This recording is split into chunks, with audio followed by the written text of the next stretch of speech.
जब जब हम प्रेम के बारे में सोचते हैं मन में सिर्फ एक ही नाम आता है, राधा कृष्ण। और मैंने जान करके इसे एक ही नाम कहा क्योंकि राधा कृष्ण कभी दो थे ही नहीं। राधा अगर कृष्ण की धड़कन थी तो कृष्ण थे राधा की सांसें। लेकिन अजीब बात यह है कि इस अमर प्रेम कहानी में कहीं भी साथ रहने का कोई वादा नहीं था। न कोई शादी, न कोई भविष्य, न कोई अंत। फिर भी आज ये हजारों लोगों के दिलों में जीवित कैसे है?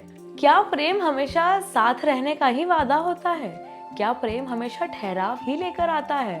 तो चलिए आज हम इन सभी सवालों के जवाब धीरे धीरे आगे की कहानी में खोजते हैं।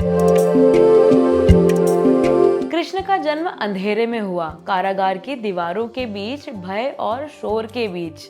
लेकिन जैसे ही वो जन्मे अपने आप सब कुछ बदलने लगा।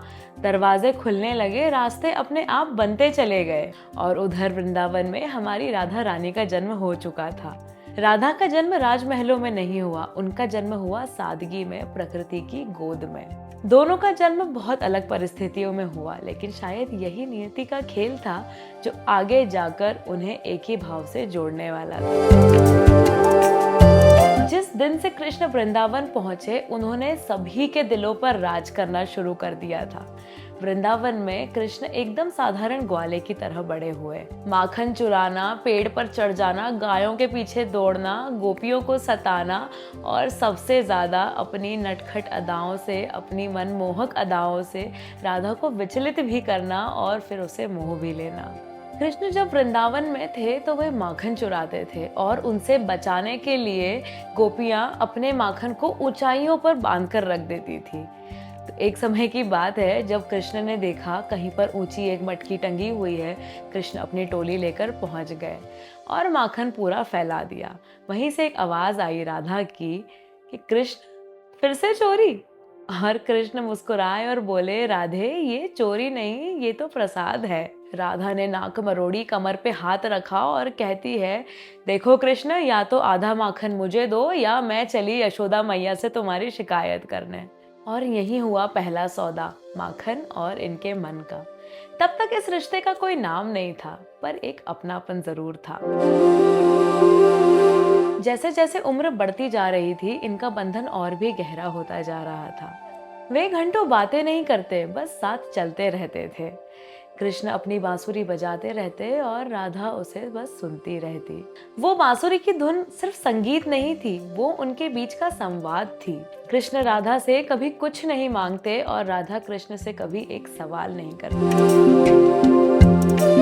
अब जब बांसुरी की बात आई है तो रासलीला को तो आना ही था। रासलीला सिर्फ नृत्य नहीं थी, रासलीला थी आत्माओं का मिलन। जैसे ही कृष्ण की बांसुरी बजती, गोपियां घर, भय, लोक लाज सब छोड़कर बांसुरी की तरफ दौड़ी चली आती और मग्न होकर नाचने लगती थी। हर गोपी को लगता कि कृष्ण उनके हैं। सिर्फ राधा ये बात जानती थी कि कृष्ण किसी के नहीं हैं, या शायद कृष्ण सभी के हैं। इन्हीं सब खेल, हंसी, ठिठोली, नृत्य, संगीत के बीच में अब समय आ गया था राधा और कृष्ण के बिछड़ने का। राधा कृष्ण का विरह किसी कहानी का बुरा अंत नहीं था, बल्कि प्रेम की सबसे बड़ी परीक्षा थी। जब कृष्ण मथुरा जा रहे थे, राधा की आंखों से आंसू रुक नहीं रहे थे, पर उन्होंने कृष्ण को एक भी बार नहीं रोका, क्योंकि प्रेम रोकता नहीं है, प्रेम समझता है। कृष्ण राजमहलों में रहने लगे, लेकिन उनकी हर सांस वृंदावन में बसती थी। और राधा जो वृंदावन में रहती थी, उनका प्रेम द्वारका तक फैल गया था। दूरी जरूर बढ़ गई थी, लेकिन उनका प्रेम सिर्फ गहरा होता जा रहा था। अक्सर लोग सवाल करते हैं, यदि ये प्रेम इतना गहरा था तो इनका विवाह क्यों नहीं हुआ? अब देखिए, यहाँ पर कई मत हैं लोगों के। एक मत यह है कि राधा कृष्ण की परछाई थी। अब जब ये दो जीव थे ही नहीं तो कैसा विवाह? और एक मत है कि ये प्रेम इतना गहरा था, इतना बड़ा था कि ये सामाजिक ढांचे के लिए था ही नहीं। अगर ये प्रेम विवाह बन जाता तो कहानी बनकर रह जाता, मगर इस प्रेम को तो अनंत बनना था। आज हम प्रेम को एक ही सवाल से नापते हैं कि मुझे क्या मिला? नाम मिला या नहीं, साथ मिला या नहीं, मेरी कहानी वैसी बनी या नहीं जैसी मैंने सोचा था। राधा कृष्ण की कहानी इस सवाल से शुरू ही नहीं होती। इस प्रेम को किसी सौदे की तरह नहीं जिया गया। ना किसी ने मांगा, ना किसी ने वादा किया और ना किसी ने रोका। आज हमें भी एक सवाल खुद से पूछना चाहिए, क्या प्रेम को जिद की तरह समझना चाहिए? क्या हर प्रेम को पकड़ कर रखना चाहिए? कुछ लोग हमारी जिंदगी में रहने के लिए नहीं आते, वो आते हैं हमें थोड़ा और गहरा बनाने के लिए, थोड़ा और सच्चा बनाने के लिए, हमारे अंदर समर्पण की एक छोटी सी लौ जलाने के लिए।